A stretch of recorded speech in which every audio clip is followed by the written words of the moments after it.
Hello everyone. Welcome back to Maths with Sass. Today, we are going to explore an interesting concept: how to track the movement of a rolling die along a path and determine the final top face.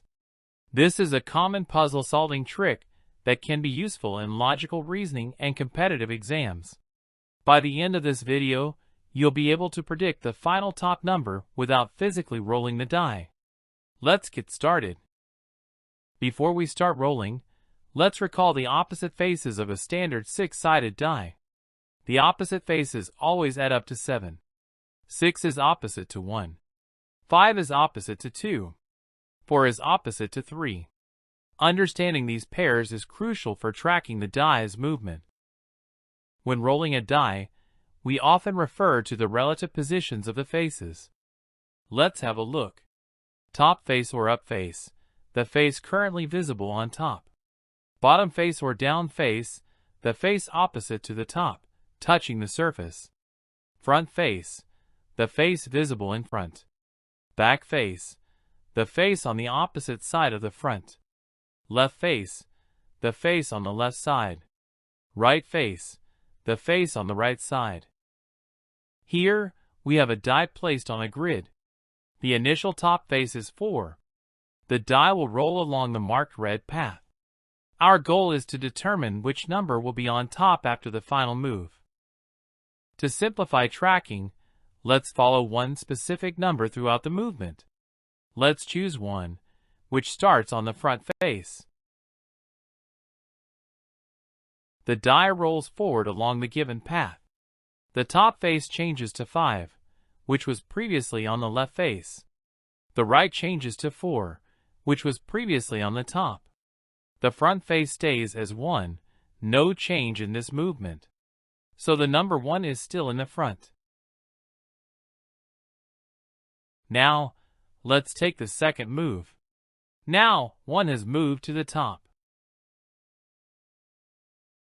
Moving forward again for the third move. Now, 1 has moved from the top to the right face. Final move, rolling the dice on the give path.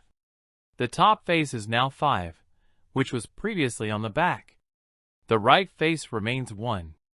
The front face becomes 3, which was previously at the top. So, the final top face is 5.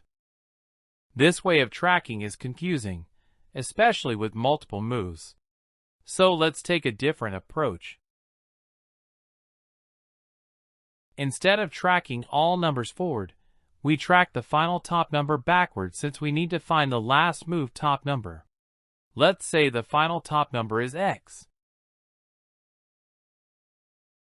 So moving one step reverse, now x will be in back face. So moving one step reverse, still x will be on back face. Now it's clear in this move x has come to the top face. In the final reverse move, x has moved to left face. So with comparing the first picture against the current position of x, let's derive it. So x should be the value opposite to number 2. Since we know opposite face numbers add up to 7, x is 5. That's how you can predict the final top face of a rolling die using logical tracking and the reverse method. I hope this guide makes it easier for you to visualize dice movements. Try it yourself with different paths and see if you can predict the outcome. Here's a challenge for you. Can you try this out and write the answer in the comments? I will pin the correct answer. Want more puzzles like this? Keep practicing and challenge yourself with new logical tricks every week. Don't forget to like, share, and subscribe to Maths with Sass for more fun logic puzzles and tricks. See you in the next video.